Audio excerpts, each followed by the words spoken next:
Looking at some of the best configuration practice for Cisco IOS.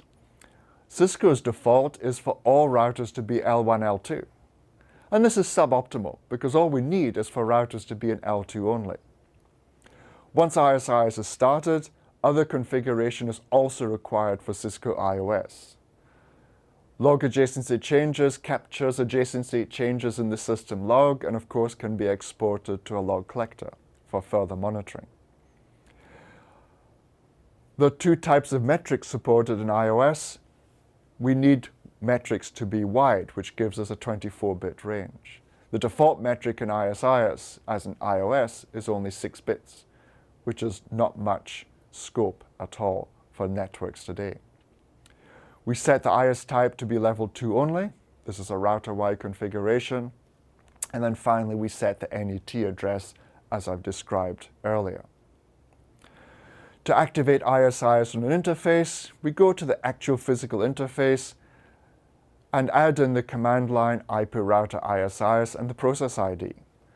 This will tell ISIS to look for neighbors on that interface to form adjacencies with. And it also puts the interface subnet address into the link state database. If we don't want to have ISIS running on interface, we go to the actual process command and mark that interface as passive. That will still put the IP subnet used on the interface into ISIS, but will not look for any adjacencies.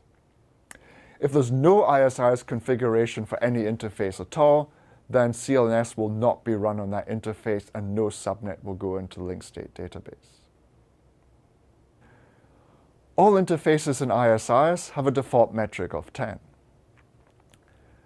This is fine for a uniform backbone with equal size links, but most backbones have different link capacities between the routers and the POPs.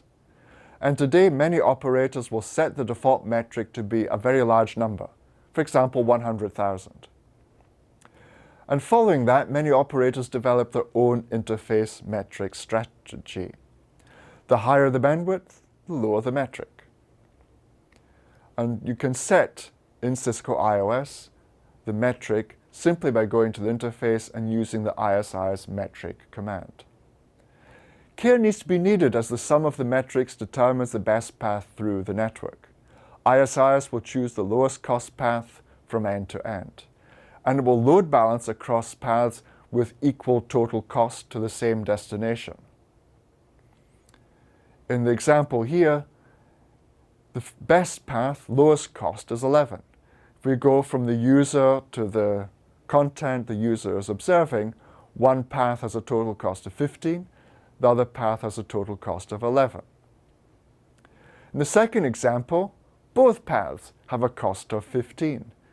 So ISIS will load balance over the two paths, even though from the user perspective, one path starts off with 2 megabits uplink and the other one with 10 megabits. Operators need to be very careful when calculating the costs across the network, as there could be unintentional load balancing happening in parts of the infrastructure.